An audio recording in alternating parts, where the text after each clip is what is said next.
And Ken, don't text and drive. I'm good. Thank you. I appreciate your concern. Yep. Sometimes when you're in a vehicle, this is just a good lesson for life. We're all in vehicles and you think you're really just safe because it's, you're in the car, man. There's so many, unfortunately, there's so many accidents and tragedies with cars and vehicles.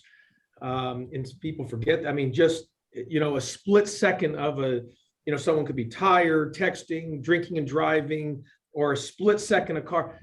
And they're just, they're really just, you got to be so careful. So anyway, that's my life lesson for today for everybody.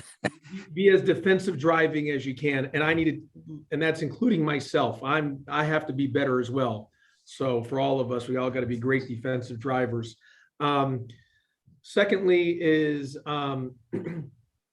the wrap up from Boston College on Wednesday, obviously to get a road win was great to do that. We had been close games all year long. We've been on a couple, the right side of a few, but more than not, we've been on the wrong side of those close games. And so really glad that we were able to get the win. It was looking a little scary there late because we were down.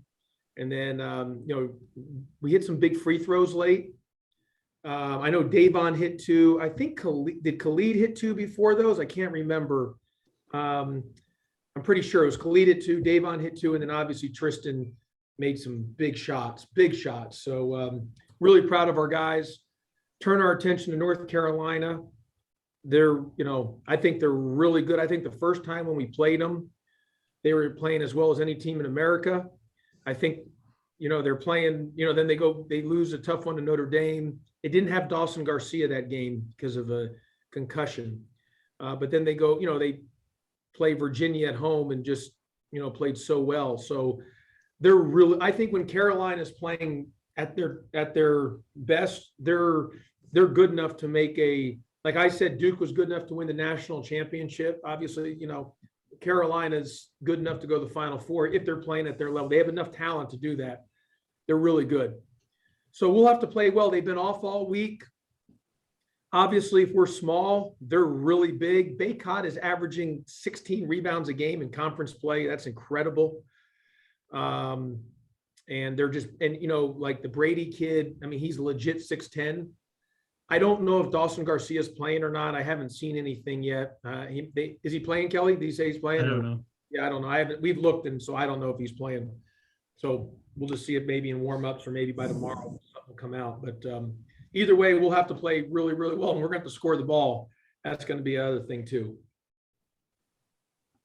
Okay, we're just going to go round and round. Let's go Kelly, Rod, and Ken, and then we'll do that again and see where we are.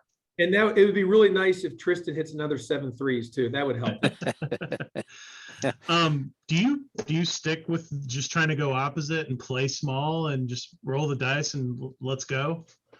Well, Kelly, I thought offensively we were the best we've been. I thought the way we moved and cut and different things, and we obviously making threes, that really helps. But we'll see. I haven't fully, in all seriousness, I really haven't decided, am I going to start big tomorrow or go small? I got to kind of see how practice goes today. And, there's going to be time, whether I start big or not during the course of the game tomorrow, there's going to be points. I'm going to go small again, or I could go big. So it just, how we start, I don't know yet.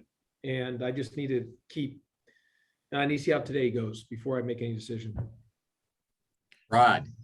Josh, the first time around, you probably saw shooting-wise the best that North Carolina has, 56 from the field, 58 from three, and of course, Davis just went crazy. So I imagine this time around, you're probably thinking they can't shoot as well as they did then. But what are you looking at defensively? Well, Rod, they lead the ACC and the ACC games in three-point shooting, and I think a lot of their scoring, as much as everyone talks about their bigs, and Baycott, who's just been a monster. I think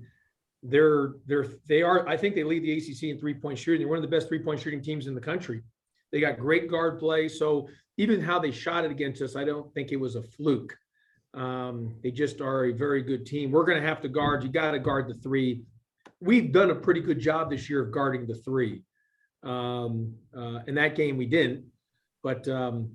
but we're better than we were at that time. So we've gotten better since then. So we'll have to play really well. It's at their place, obviously. And, we're going to have to play, as good as we've had. I mean, that one year, what I'd really love? Do you remember that? What was that 2 years ago when we had, what was it, the largest lead ever in the Dean Dome? In the halftime large.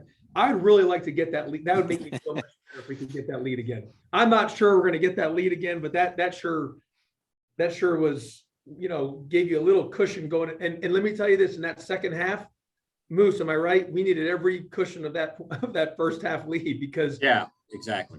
they made an incredible run. So, to win at that spot, you're going to have to play darn near perfect and you're going to have to score and you're going to have to, make big plays.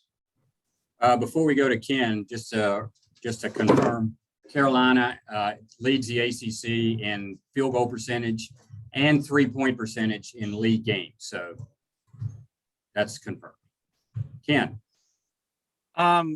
Josh, can you kind of put in perspective Tristan making 7 threes and choosing? Like, I know that, Moose said, for instance, they put out that note, there's only been a handful of guys at Tech that have done that, but for him to do that really in his first significant playing time, kind of what did you think? And like looking at it again, how would you say kind of rate how he played as a whole? Well, first of all, Moose, there's only 4 guys in the last 13 years, correct, that have hit 7 threes in the game. And I think, is that right? From Georgia Tech, from Georgia. Is that right, Moose? There's only been 4 underclassmen that have done it in an ACC game. There's a few more that have done it, period. So and they're all really, really big time players in our program. Yeah. So it's very select company, Ken. I think it's very hard to do what he did and to do it in his 3rd game this year. I mean, in his second ACC game.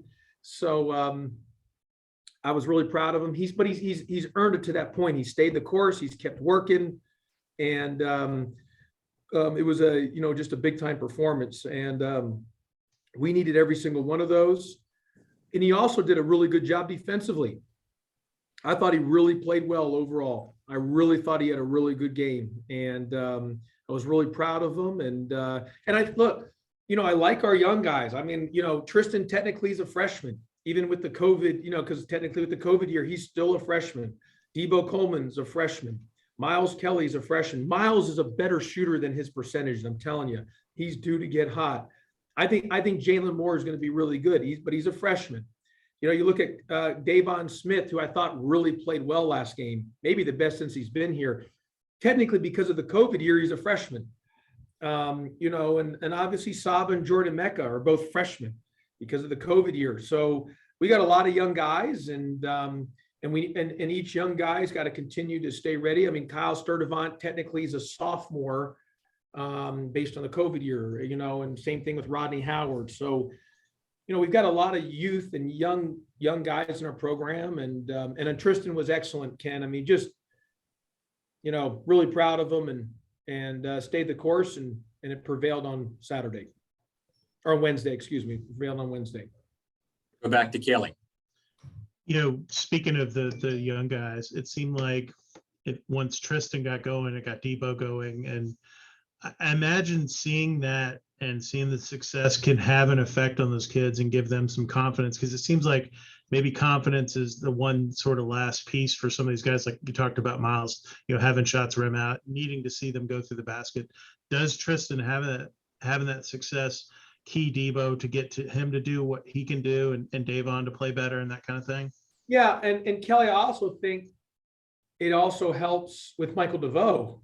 Now, not everyone can sit in the paint on Michael DeVoe. They have to guard other guys now, just by that alone, which would help Mike. Because, every time we step on the floor, the other team's best player is guarding Mike, and everyone's just loaded up towards Michael DeVoe. So that's not only will that give confidence, but also I think will help a guy like Michael DeVoe. Right. You talked about Armando and the way he rebounds and is dominating. The first time around, I think Jordan Usher only had 3 rebounds. I imagine you're looking for his energy to really pick up and maybe change the rebounding difference a little bit in this game. If Jordan Usher has 3 rebounds in this game, then either two things are happening. We're probably not winning, or we're winning and because we're hitting, 17 3-point attempts. So, but if he has 3 rebounds and we're not like making 17 3-point attempts, probably going to be hard for us to win the game. That I can tell you before going into the game. I mean, he's going to need to have 8, 9, 10 boards. Otherwise, it's not going to work unless we're hitting 17, 18 threes. Ken, Would you consider starting Tristan? Is that a thought? I mean, I think for all of us, for our guys, I mean, the starting lineup can obviously change and, but that's to be determined. I don't know yet. I think it's just kind of go game by game, see how things are going. In the end, it's, whether you're starting or not, it's more, I mean, he played a lot of minutes. I don't have the right, I don't have, what did he play, like 22 minutes, Moose? he played 26 minutes the other night. 26 minutes, those are starter minutes. So even though he didn't start, 26 minutes is like starter minutes. So whether you start or not, he's going to obviously play. And he's earned himself in the rotation. Okay, let's take one more and then we'll wrap it up. Who wants it? I'll go. Go ahead. If no one else. Rodney and Bubba still down for this game? Bubba's out for this game. Rodney's out for this game.